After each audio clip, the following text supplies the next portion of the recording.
ഈ പ്ലാന്റ് ശ്രദ്ധിച്ചാൽ മനസ്സിലാവും, ഇതിനകത്ത് ചെറിയ നനവ് പോലും ഇല്ല. നമ്മൾ അത്ര രീതിയിൽ ഉണക്കിയാണ് സൂക്ഷിച്ചിരിക്കുന്നത്. നമ്മൾ മഴക്കാലത്ത് അഡീനിയം പ്ലാന്റ്സ് ഡ്രൈ ആക്കി സൂക്ഷിക്കുന്നതിനെ പറ്റി ഒരു വീഡിയോ ചെയ്തിട്ടുണ്ടായിരുന്നു. അപ്പോൾ നമ്മൾ അങ്ങനെ ചെയ്തേക്കുന്ന കുറച്ച് പ്ലാന്റ്സിനെ പരിചയപ്പെടുത്താമെന്നാണ് ഇന്ന്. സെയിലിനുള്ള പ്ലാന്റുകളുടെ അപ്ഡേഷൻ ഒരുപാട് പേര് ചോദിക്കുന്നുണ്ട്. 25ഓളം കളറുകൾ ഉടനെ തന്നെ അവൈലബിൾ ആവുന്നതാണ്. ഇതുപോലെ കൊലകുത്തി പൂക്കൾ പിടിക്കുന്ന ഹെവി ബ്ലൂം വെറൈറ്റീസ് ആയിരിക്കും കൂടുതലും അവൈലബിൾ ആകുന്നത്. ഇത് നമ്മുടെ ഒരു അറാബിക്കൻ വെറൈറ്റിയാണ്. ഇത് ജൂണിൽ ഒരു റൂട്ട് ഇൻഫെക്ഷൻ വന്നപ്പോൾ നമ്മൾ പറിച്ചു വെച്ചതാണ്. ഇതിന് നമ്മൾ ഒക്ടോബറിലേക്കേ നടത്തുള്ളൂ.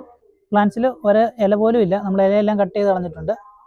ഈ പ്ലാന്റ് ശ്രദ്ധിച്ചാൽ മനസ്സിലാവും, ഇതിനകത്ത് ചെറിയ നനവ് പോലും ഇല്ല. നമ്മൾ അത്ര രീതിയിൽ ഉണക്കിയാണ് സൂക്ഷിച്ചിരിക്കുന്നത്. റൂട്ട് ഇൻഫെക്ഷൻ വന്നിട്ടുള്ള ഭാഗത്ത് മാത്രമാണ് നമ്മൾ സാഹു പരത്തിയിരിക്കുന്നത്, അല്ലാതെ ചെടി ഫുള്ളായിട്ട് സാഹു പരത്തേണ്ട ആവശ്യമില്ല.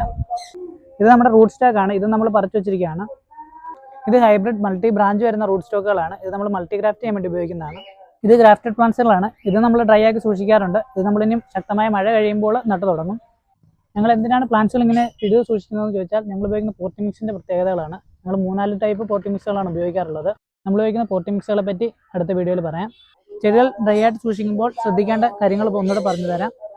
ഒരു കാരണവശാലും ചെടി നനവോടുകൂടിയോ നനവുള്ളിടത്തോ വെക്കാൻ പാടില്ല. ചെടികൾ കെട്ടിത്തൂക്കിയിട്ടാൽ അത്രയ്ക്ക് നല്ലതാണ്. അല്ലെങ്കിൽ നമ്മളിത് വെക്കുന്നിടത്ത് ഒരു കാരണവശാലും ജലാംശം പാടില്ല. ചെടി എപ്പോഴും നീറ്റ് ആൻഡ് ക്ലീൻ ആയിട്ട് തന്നെ വെച്ചിരിക്കണം. ഒരു ചെളിയോ അഴുക്കോ ഉണ്ടാകാൻ പാടില്ല. ഉണ്ടായാൽ തന്നെ ചിലപ്പോൾ അവിടെ നിന്ന് ഇൻഫെക്ഷൻ ഉണ്ടാകാൻ സാധ്യതയുണ്ട്. അപ്പോൾ അടുത്തൊരു വീഡിയോ ആയിട്ട് കാണാം. അതുവരേക്കും ബൈ.